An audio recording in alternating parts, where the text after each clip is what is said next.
কিরে বন্ধু, এখানে দাঁড়িয়ে কি দেখি? না, আমি দেখছি এখান থেকে করলে কিছু হবে না। আয়, আমি তো বলছি কিছু হবে না।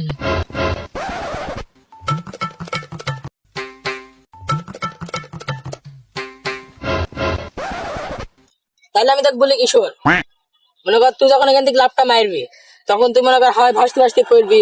তুই যদি মুখ খুশি পড়িস তাহলে তোর বুকে নাকবে, আর যদি চিথায় পড়িস তাহলে তোর পিঠে নাকবে, আর কাঁচায় পড়লে হাতটা ভাঙবে, আর যদি সোজা হয়ে পড়িস তাহলে তোর পাটা ভেঙে যাবে। আর তুই যখন ওখানে পড়বি তখন তো তোর সাইডে কোনো লোকজন থাকবে না। মনে কর তুই একটা চিৎকার চেঁচামেচি করবি, লোকজন তোর কাছে আসবে, আসি তোকে ধরবে, দিয়ে দেখবে তোর হাত পা ভাঙিস নাকি। যদি হাত পা ভাঙি থাকে তাহলে মনে কর তোকে হাসপাতালে ভর্তি করবে। আর যখন হাসপাতালে ভর্তি করবে, ডাক্তার তোর হাতটা এরকম করে টানি টুনি একটু দেখবে, দেখি ব্যান্ডেজটা করে দেবে।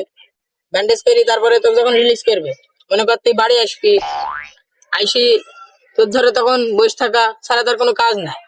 আর তুই যে পরীক্ষা নিয়ে টেনশন করতেছিলি নি, বললাম আমাকে দেখানির কথা, মনে কর পরীক্ষা তো হয়েছে না, তোর হাত পা ভেঙে তুই তো লিখতে পারছিস, তখন তোর খালি ফোন টিপা খাওয়া দাওয়ার ঘুম। তাহলে এবার যাইতে লাভটা মার যা।